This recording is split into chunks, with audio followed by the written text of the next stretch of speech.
고난에는 두 종류가 있습니다.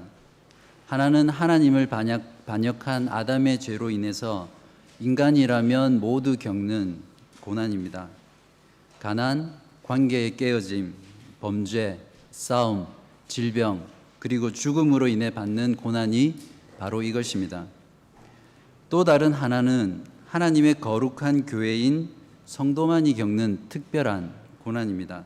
즉, 우리 주 예수 그리스도 때문에 겪는 고난입니다. 이 특별한 고난에는 또한 두 가지가 있는데요. 세상으로부터 받는 외적인 고난과 그리고 하나님을 위해 자신의 죄와 싸우는 거룩으로 인한 내적인 고난이 바로 성도의 고난입니다. 그러니까 신자는 일반 고난 위에 더 얹어서 특별한 고난까지 받는 존재입니다. 그러니 성도가 이 세상을 사는 것이 얼마나 힘들겠습니까? 모든 것이 마음먹기 달렸다라는 말이 있습니다. 동일한 사건에 대해서 어떤 마음을 가지고 대하느냐에 따라서 그 삶의 결과는 너무나 큰 차이를 가져오게 된다는 말이죠. 그래서 마음먹기에 따라서 내 안에서, 내 가정에서, 그리고 내 일터에서, 그리고 이 세상에서 천국과 지옥을 왔다 갔다 하게 되는 거죠. 마음먹기를 좀 더 유식한 말로 하면 패러다임 혹은 세계관이라고 부를 수 있습니다. 성도는 세상 사람들과는 완전히 다른 마음을 가지고 사는 자들입니다. 즉, 새로운 패러다임으로 이 땅을 살아가는 사람들이 바로 성도입니다. 성도는 고난과 위로에 대해서도 세상 사람들과 다르게 생각하고 다르게 반응하고 살아가는 자들입니다. 우리는 고난과 위로에 대해 다른 패러다임을 가진 자들이죠.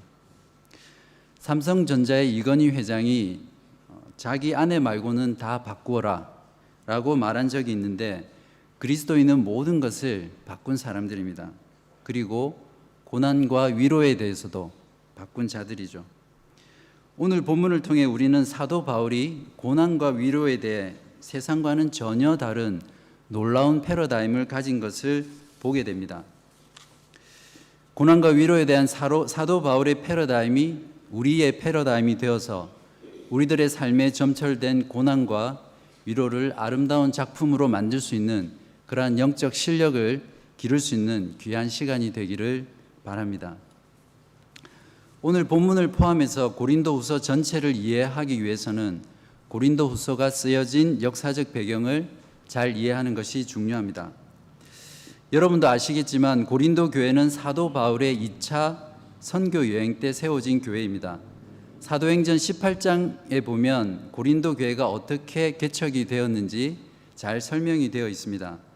사도 바울이 로마로부터 쫓겨온 브리스길라와 아굴라 부부와 함께 천막을 만드는 일에서부터 바로 고린도 교회가 시작되었습니다.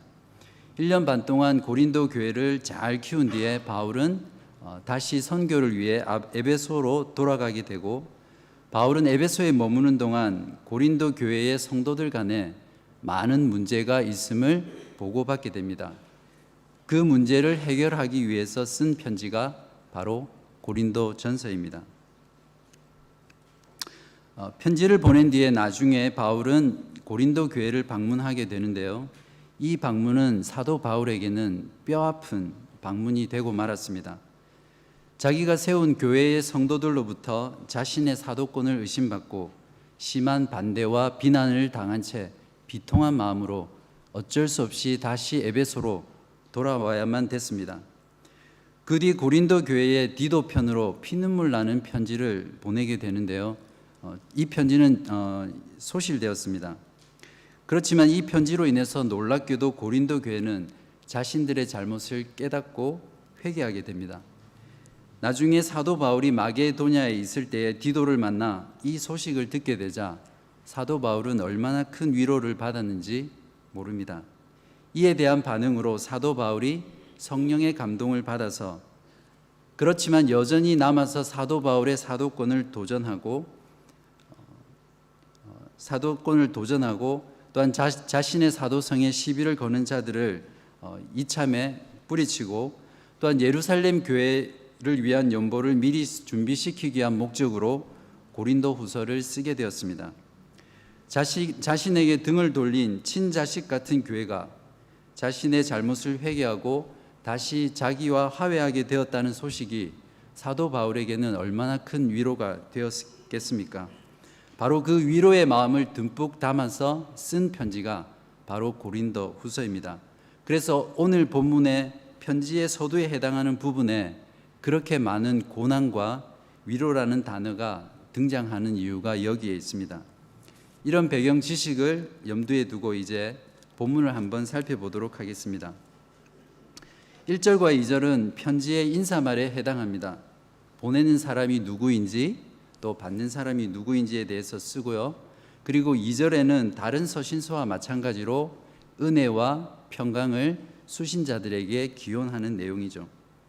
1절에 보면 온 아가야에 있는 모든 성도에게라는 구절이 나오는데요. 여러분이 가지신 성경책 뒤에 컴마 찍고 세인트 앤드류 교회의 모든 성도에게라는 문구를 삽입해 보십시오. 다른 모든 성경도 마찬가지지만 고린도 후서 또한 성경이 완성된 이후 모든 지상의 교회에게 주신 하나님의 말씀이기 때문에 그렇습니다.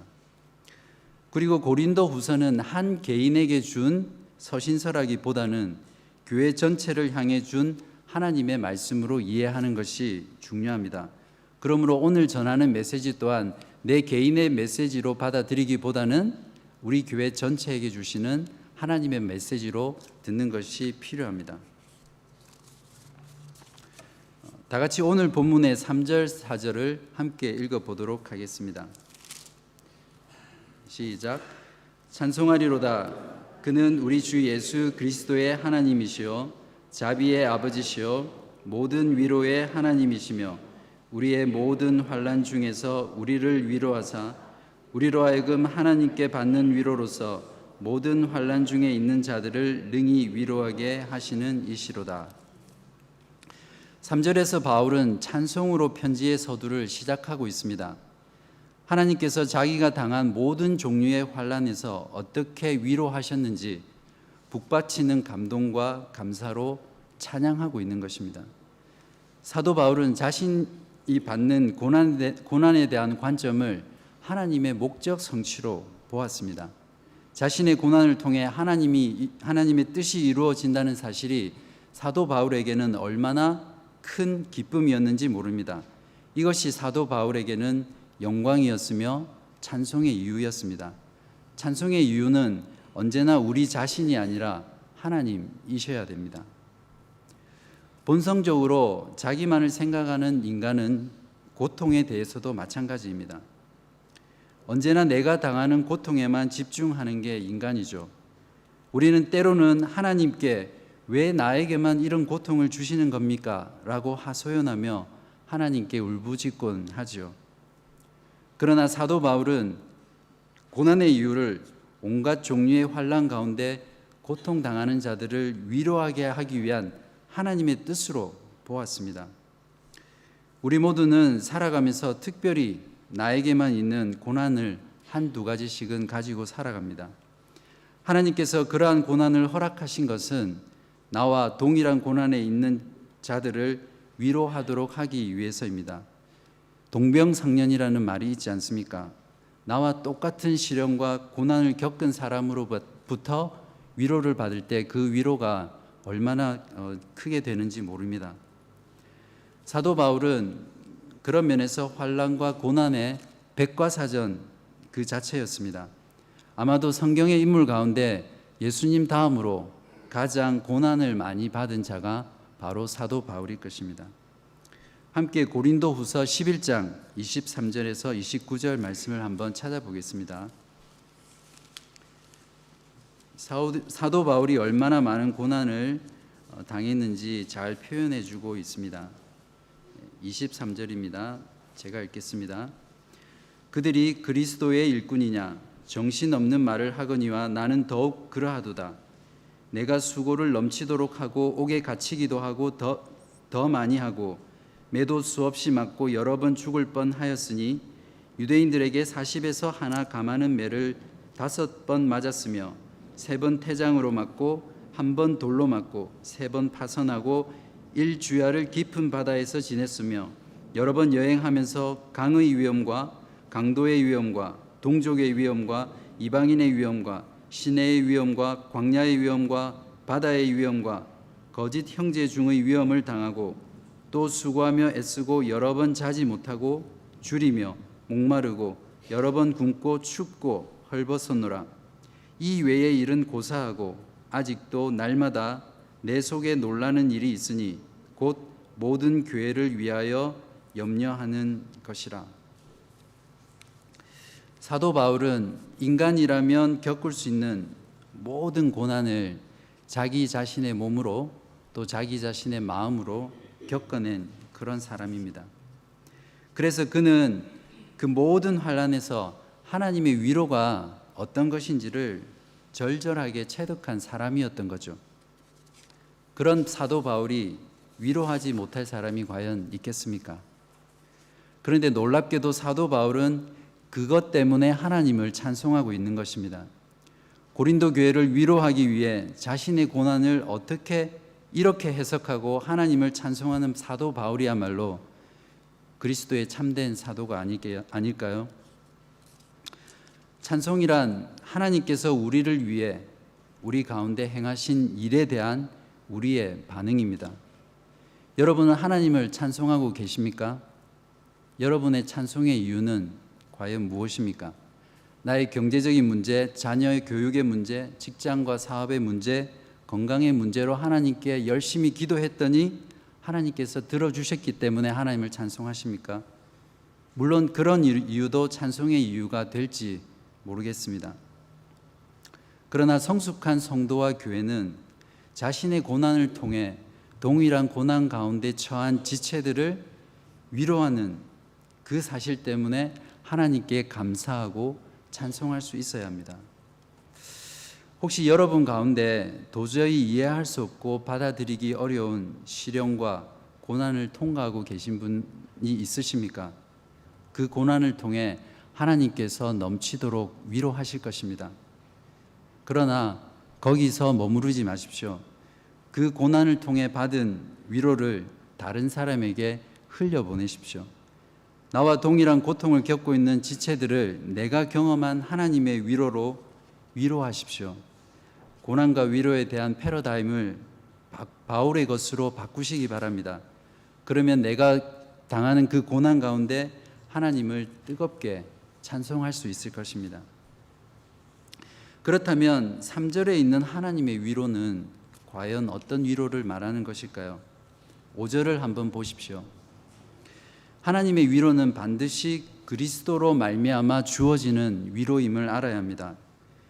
그리스도를 통해 위로를 받기 위해서는 반드시 그리스도의 고난이 전제되어야 합니다. 그리스도의 고난은 어떤 고난을 말합니까? 서두에서 저는 고난에는 두 종류가 있다고 말씀드렸습니다. 그리스도의 고난은 예수 그리스도를 잘 믿기 때문에 받는 고난입니다. 예수 그리스도를 증인으로 증거하며 살기 때문에 받는 고난이죠. 사람들은 위로받기는 좋아하지만 고난받기는 싫어합니다. 사실 오늘날 한국 교회와 현대 교회가 지금처럼 세속화되고 타락하는 가장 큰 결정적인 이유는 바로 교회가 고난을 받지 않는다는 사실입니다. 고난 없는 십자가, 진노와 심판이 없는 하나님의 사랑, 고난 없는 영광, 마치 이것이 복음인 양 가르치고 전하고 또 그렇게 살아가는 것이 오늘 우리들의 교회의 현실이 아닌가 돌아봅니다. 참된 성도라면 반드시 그리스도의 고난을 겪어야 합니다. 고난에도 품격이 있습니다. 그리스도로 인해 받는 고난은 모든 인간이라면 다 받는 그런 고난과는 비교할 수 없는 격조 높은 고난입니다. 사도 바울은 자신의 삶에 철철 넘치는 그 고난으로 인해 철철 넘치는 그리스도의 위로를 받은 자였습니다. 사도 바울은 그렇게 철철 넘치는 그리스도의 위로로 고린도 교회를, 하나님의 성도를 위로하였습니다. 위로에는 중요한 기능이 있습니다. 사도 바울의 넘치는 위로는 고린도 교회의 성도들의 안에 역사하여 그들 안에 인내를 생산해 내었습니다. 그 인내는 고린도 교회 성도들로 하여금 사도 바울이 겪은 것과 동일한 그 환난을 잘 견딜 수 있도록, 끝까지 견딜 수 있도록 하게 하는 원동력이 되었죠. 6절을 한번 보십시오.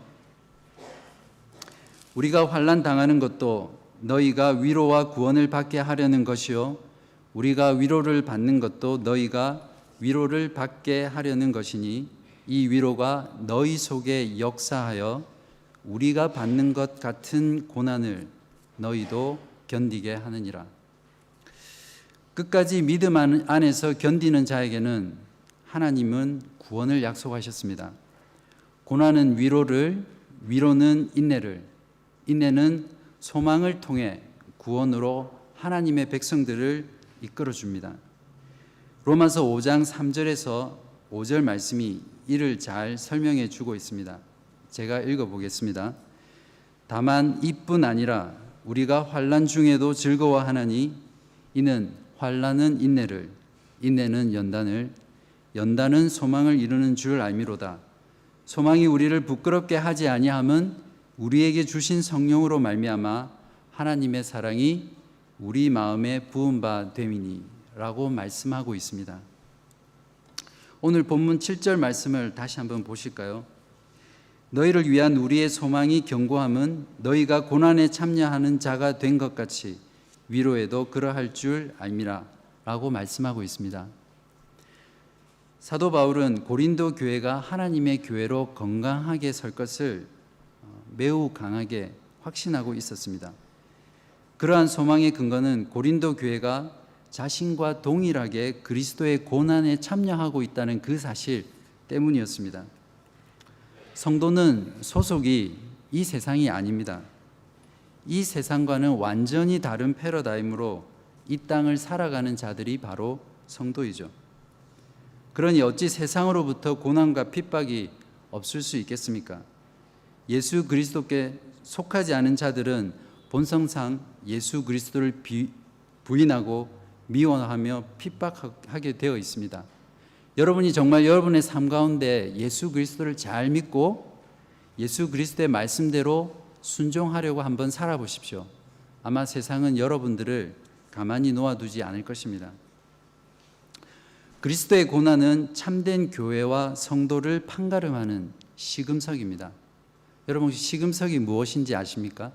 시금석이란 귀금속이 진짜인지 가짜인지를 판별하는 암석을 말을 하는데요.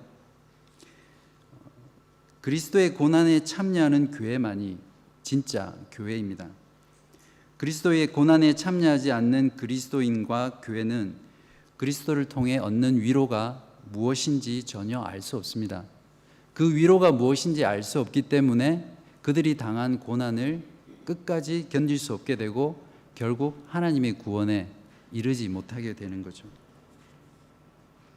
사도 바울은 그가 해산의 수고를 통해 배 아파서 낳은 영적인 자녀인 고린도 교회가 그리스도의 고난에 참여하는 그 모습을 보고 그들을 참된 교회로 생각했습니다.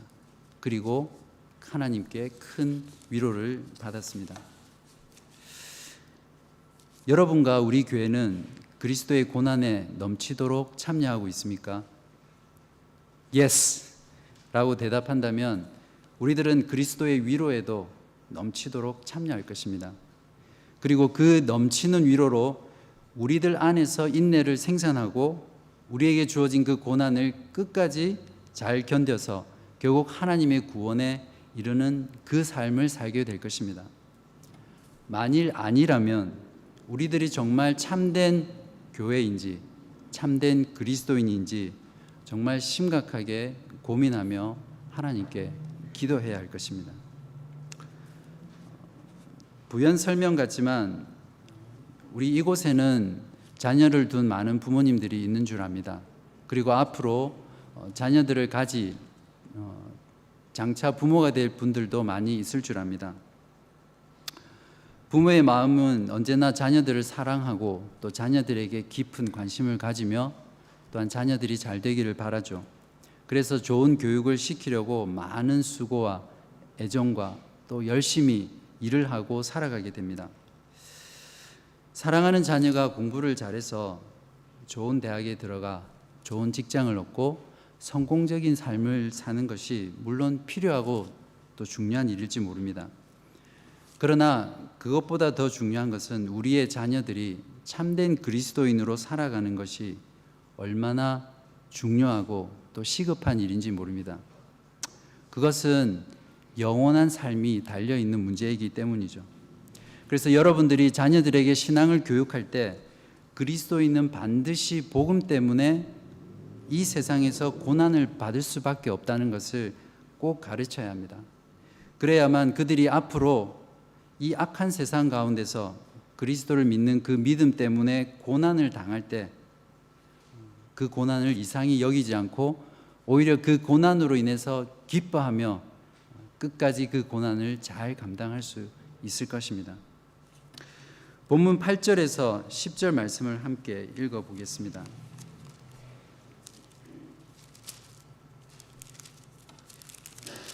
다 같이 한번 읽어보실까요?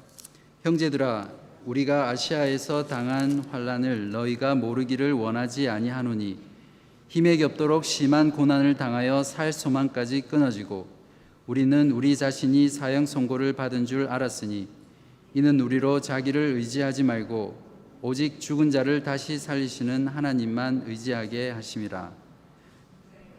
그가 이같이 큰 사망에서 우리를 건지셨고 또 건지실 것이며 이후에도 건지시기를 그에게 바라노라. 사도 바울은 아시아에서 당한 죽음의 환난을 고린도 교회와 성도들이 반드시 알기를 원했습니다. 그 이유는 바울이 그러한 죽음의 고난을 통해 깨달은 고난의 궁극적인 이유를 모든 교회들이 알기를 원했기 때문입니다. 사람은 죽음의 순간에 가장 진실해집니다. 자신의 생명을 위해 아무것도 할 수 없고 그저 죽기만을 기다리는 그 두렵고 무기력한 순간에 한 사람의 내면의 본질이 드러나게 되죠. 한번 상상해 보십시오. 여러분이 사형 선고를 받아 교수대 위에서 목에 밧줄이 묶인 채 이제 몇 초 뒤면 형장의 이슬로 사라질 그 순간에 여러분이 서 있다고 한번 생각해 보십시오. 예수 그리스도를 끝까지 부인하지 않았다는 그 이유로 IS 집단이 여러분을 무릎 꿇게 하고 복면을 씌운 채 여러분을 참수하기 위해서 시퍼런 칼을 여러분의 목에 갖다 대고 있는 그 죽음의 순간을 한번 생각해 보시기 바랍니다. 마지막 숨을 힘겹게 몰아쉬며 몰핀에 의존한 채 간헐적으로 뚜 하며 들리는 병실의 그 심장 박동기의 소리를 들으며 마지막 죽음의 순간을 기다리고 있는 여러분 자신을 한번 그려보십시오. 만일 그러한 죽음의 순간마저도 여러분 자신을 의지하고 여러분의 자아가 펄떡거리며 살아있다면 그 사람은 정말 소망이 없는 자일 것입니다. 참된 성도라면 그 죽음의 순간에 하나님만을 의지하게 됩니다. 비록 육체는 이렇게 죽을지라도 죽은 자를 다시 살리시는 그 하나님을 믿고 다시 영광의 부활로 살리실 그 하나님만을 의지하게 되는 것이 진정한 성도의 모습입니다. 사도 바울은 사형 선고를 받은 것과 동일한 죽음의 고난을 부활의 소망으로 연결시키고 있습니다. 죽은 자를 다시 살리시는 하나님을 믿고 의지하는 것보다 더 큰 위로가 이 세상에 어디 있겠습니까? 죽은 자를 살리시는 하나님을 의지하는 자는 죽음을 두려워하지 않을 수 있습니다. 아무리 극한 환난과 고난 가운데서도 믿음을 끝까지 지키며 하나님만 의지할 수 있게 되죠. 하나님께서는 이러한 믿음을 위해 때로는 우리가 가장 소중하게 여기고 가장 의지하는 것들을 요구하실 때가 있습니다. 그리고 그것을 빼앗아 우리를 죽음의 고통을 지나게 하셔서 그때 비로소 내 자신이 아니라 오직 하나님만을 의지하게 만드시는 거죠. 성경에서 하나님이 죽은 자를 다시 살리실 것이라는 믿음을 가지고 자신의 전 존재의 이유이며 그토록 사랑했던 것을 하나님께 드린 한 사람이 있습니다. 누굴까요? 바로 오늘 봉독한 창세기 22장에 나오는 아브라함입니다. 아브라함의 아들 이삭은 사라와 아브라함이 그 생식 능력이 제로였을 때 오직 하나님의 은혜로 얻은 외아들이었습니다. 그런데 하나님께서는 참 짓궂으시게도 아브라함의 믿음을 시험하기 위해 아브라함의 존재 그 자체였던 그 사랑하는 아들을 다시 제물로 요구하셨습니다. 아들 이삭이 아무 영문도 모른 채 자신이 제물로 바쳐질 제단의 나무를 등에 지고 모리아 산을 오르며 아버지에게 이렇게 물었습니다. 불과 나무는 있는데 번제할 어린 양은 어디 있습니까? 아들로부터 이러한 질문을 받았을 때 아버지 된 아브라함의 심정은 어떠했을까요? 아브라함은 이삭을 제단 위에 꽁꽁 묶고 조금의 주저함도 없이 그 아들을 죽이기 위해 칼을 사정없이 내리 꽂았습니다. 왜냐하면 그는 하나님께서 그 아들을 다시 살리실 것이라는 믿음이 있었기 때문입니다.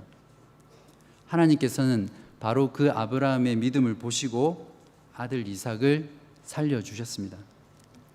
이 사건의 의미에 대해서 히브리서 11장이 너무나 잘 설명해 주고 있습니다. 히브리서 11장 17절부터 19절 말씀에 이런 말씀이 있습니다. 제가 읽어드리겠습니다. 아브라함은 시험을 받을 때에 믿음으로 이삭을 드렸으니 그는 약속을 받은 자로 돼 그 외아들을 드렸느니라. 그에게 이미 말씀하시기를 내 자손이라 칭할 자는 이삭으로 말미암으리라 하셨으니 그가 하나님이 능히 이삭을 죽은 자 가운데서 다시 살리실 줄로 생각한지라. 비유컨대 그를 죽은 자 가운데서 도로 받은 것이니라. 아브라함은 하나님께서 죽은 자를 다시 살릴 수 있는 분이라는 것을 믿었습니다. 그래서 그는 그 믿음으로 외아들 이삭을 드렸고 또 그 아들 이삭을 다시 죽음 가운데서 찾았던 거죠.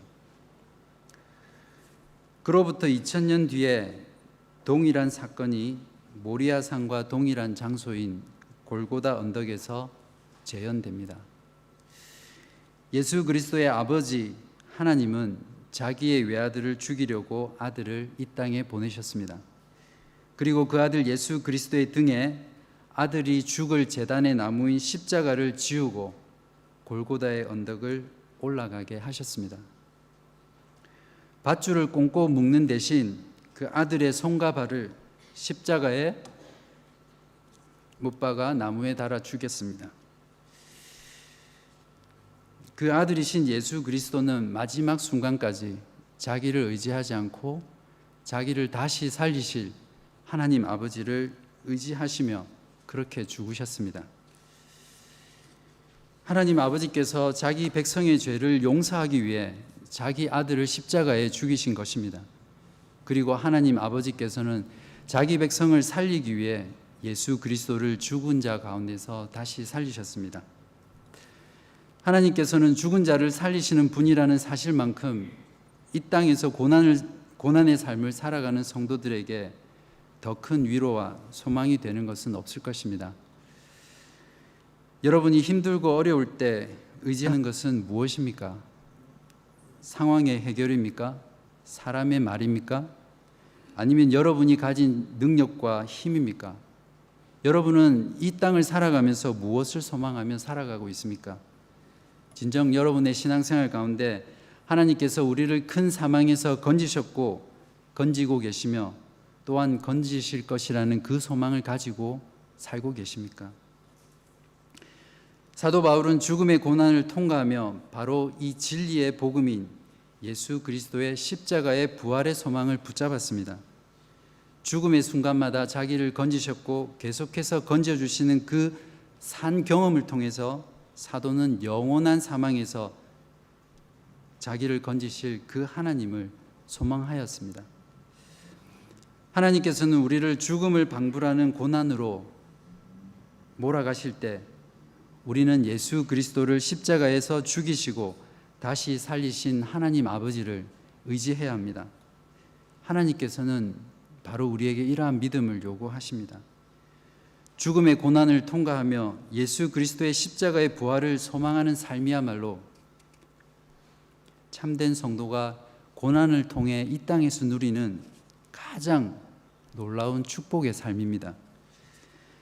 성도의 삶은 그리스도와 함께 날마다 죽고 또 그리스도와 함께 날마다 살아나는 그러한 부활의 신앙입니다. 참된 신자는 안과 밖으로 고난을 통과하는 자들입니다. 바울은 죽음의 고난을 통해 이것을 알게 되었고 또 교회인 우리들이 알기를 정말로 간절히 원했던 것입니다. 혹시 여러분 가운데 지금 사도 바울처럼 살 소망이 끊어지고 정말 죽을 것 같은 그러한 고난 가운데 있는 분들이 있습니까? 자신을 의지하지 마십시오. 우리의 죄를 위해 어린 양이 되어 십자가에서 죽으시고 부활하신 예수 그리스도를 바라보십시오.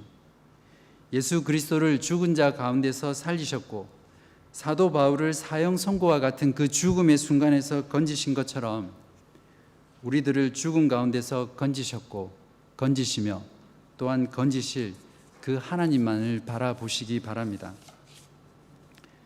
사랑하는 교회인 성도인 여러분, 우리들이 진정으로 참된 교회이며 참된 성도라면 그리스도의 고난에 넘치도록 참여하는 그러한 삶을 살아야 합니다. 우리가 당하는 고난은 모든 환난 가운데 있는 자들을 위로하는 하나님의 뜻입니다. 고난은 참된 교회와 참된 성도의 시금석입니다. 고난이야말로 우리를 영원한 삶으로 인도하는 진정한 보증입니다. 내가 가장 사랑하고 가장 의지했던 것들을 하나님께서 나의 삶 가운데서 하나씩 떨쳐나갈 때 그때 우리는 우리 자신을 버리고 하나님만을 의지해야 합니다. 예수 그리스도의 죽으심과 부활을 통해 우리를 영원히 구원하실 바로 그 하나님을 소망해야 합니다. 성도는 세상과는 반대로 사는 자들입니다. 고난과 위로의 패러다임을 바꾸시기 바랍니다. 성도에게는 고난마저도 우리의 구원을 이루는 하나님의 아름답고 선한 뜻입니다. 성도는 고난을 통해 죽은 자를 살리시는 그 하나님을 만나는 자들입니다. 영원히 구원하실 하나님 아버지에 대한 소망은 오직 그리스도로 인해 고난을 통과하는 성도인 우리들에게만 주어지는 세상이 알 수 없는 참된 위로입니다. 하나님의 거룩한 교회인 우리들은 주 예수 그리스도께서 다시 오시는 그날까지 그리스도의 고난을 통과하며 영원히 우리들을 구원하실 하나님을 의지하고 오늘도 하나님을 찬송하고 기도하는 자들입니다. 하나님 우리 아버지와 주 예수 그리스도로부터 은혜와 평강이 지금 환난과 고난을 통과하는 교우님들과 또한 앞으로 그리스도로 인하여 고난을 받기로 마음 가운데 작정하신 우리 세인트 앤드류 교회 모든 성도님들께 넘치도록 주의 이름으로 간절히 소망합니다. 기도하겠습니다.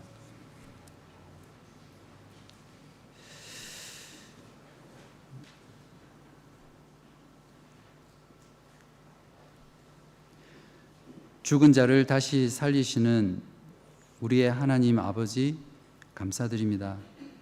오늘도 사도 바울이 우리를 위하여 남겨놓은 하나님의 말씀을 통해서 우리가 이 땅을 살아가면서 경험하는 모든 고난과 환난의 삶을 통해서 우리가 어떻게 하나님께 영광 돌리며 또 하나님을 찬송하며 살아갈 수 있는지를 가르쳐 주셔서 감사합니다.